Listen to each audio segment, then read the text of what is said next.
Hey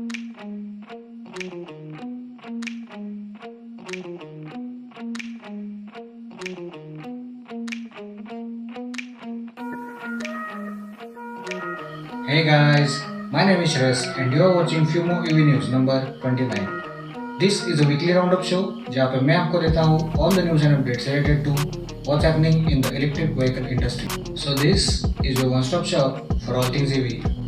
अगर आप एक टेक्नोलॉजी एंड ऑटोमोटिव enthusiast हो like me, you should definitely consider subscribing to this channel and also hit that bell icon so you'll get notified every time I post a new video.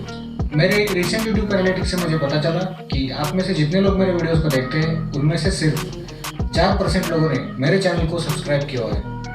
I mean why you do this? अगर आपको मेरा काम अच्छा लगता है and you want to get weekly updates about the EV industry, please consider subscribing to this channel. इससे मेरे channel को ग्रो होने में बहुत हेल्प मिलेगी और मैं ऐसा कंटेंट आपके लिए कंसिस्टेंटली ला पाऊंगा। तो आपका और टाइम वेस्ट नहीं करूंगा क्योंकि आज का वीडियो भी हमेशा की तरह बहुत ज़्यादा गर्मा गर्म और इन्फॉर्मेटिव होने वाला है। So without wasting any more of your time, let's get on with the news.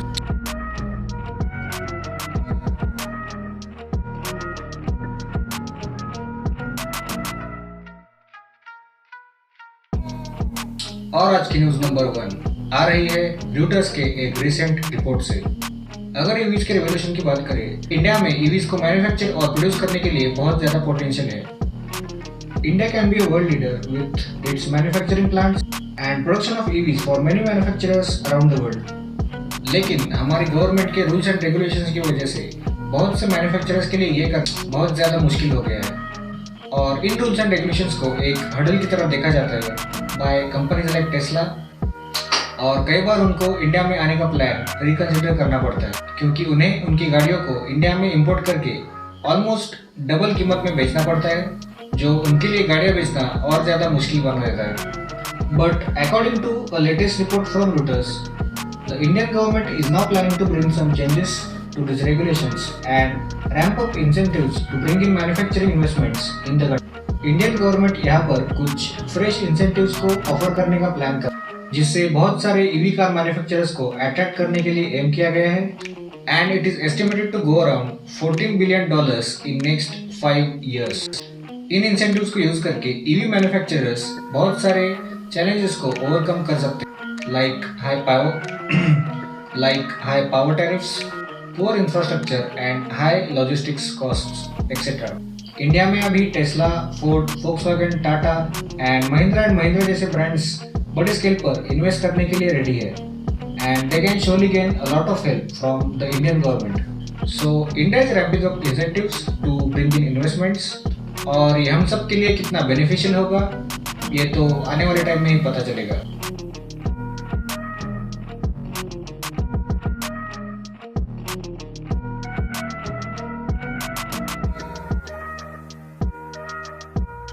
और आज की न्यूज नंबर 2 आ रही है MG मोटर्स से। MG Motors has been successful at setting their foot in the Indian market and they are selling in India in really big numbers.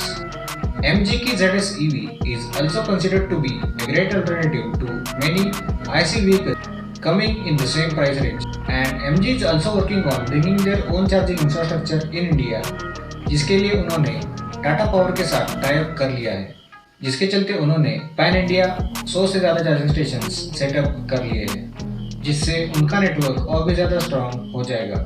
मैंने अपने previous video में आपको बताया था कि MG अब इंडिया में एक सब 15 लाख की EV लाने का प्लान कर रहे हैं, जो डायरेक्टली टाटा की नेक्सॉन EV के साथ कम्पीट करेगी। लेकिन अब ऐसी न्यूज़ आ रही है कि MG इंडिया में उससे भी चीपर अल्टरनेटिव्स लाने का प्लान कर रहे हैं, which will hit up the EV competition even more. But what could they bring to India? MG Motors had introduced Wuling Hangguang Mini EV in China, which had 4 seats, 2 doors and wheels running on 12-inch rims. और ये गाड़ी अभी China में Tesla को भी आउटसेल कर रही है with its affordable pricing और very less running costs. But will they ever bring this EV to India? और अगर ये EV इंडिया में आती है तो क्या ये सक्सेसफुल हो पाएगी? But as always, only time will tell.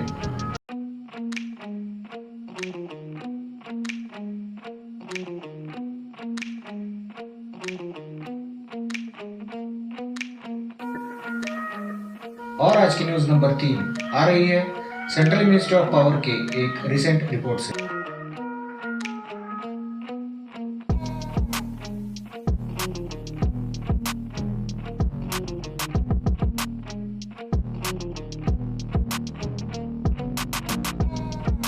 वो नए और वक्त के साथ ज़्यादा अफोर्डेबल, इजी और इनोवेटिव आइडियाज़ को इम्प्लीमेंट करने की कोशिश कर रहे हैं। Recently our minister of power mister R K. Singh ने इंडिया में चल रहे ईवी इंफ्रास्ट्रक्चर सेटअप के प्रोग्रेस को लेकर कुछ जवाब दिए, जिससे हमें कुछ हद तक अंदाज़ा लग सकता है कि हम एग्जैक्टली कितना प्रोग्रेस कर चुके हैं। आर.के. सिंह ने बताया कि अब तक एनटीपीसी ने 140 पब्लिक चार्जिंग स्टेशंस, ESL ने 141 पब्लिक चार्जिंग स्टेशंस और PGCIL ने 14 पब्लिक चार्जिंग स्टेशंस को सेटअप कर लिया है। उसके साथ ही oil marketing companies have installed 289 stations और लगभग 386 have been installed by department of heavy industries under FAME India scheme phase 1। So there are total of 970 public charging stations that are build by Indian government और ये आने वाले time में और भी ज़्यादा बढ़ने वाले हैं।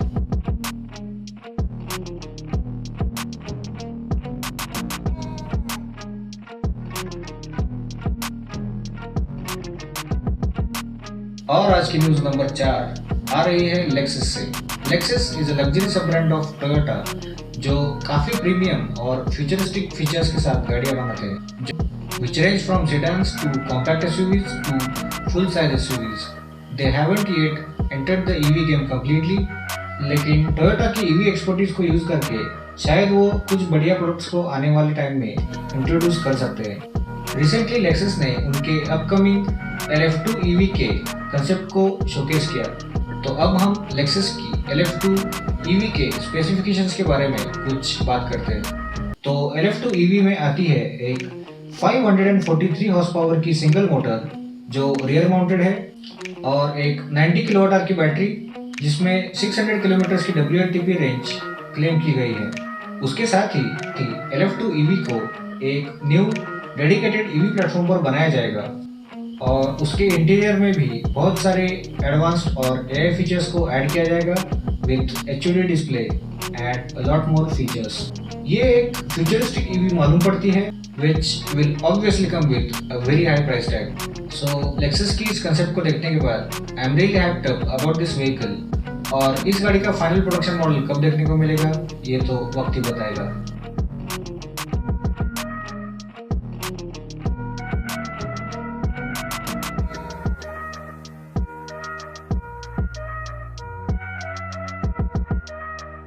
और आज की न्यूज नंबर 5 आ रही है किया मोटर्स के स्टेबल से।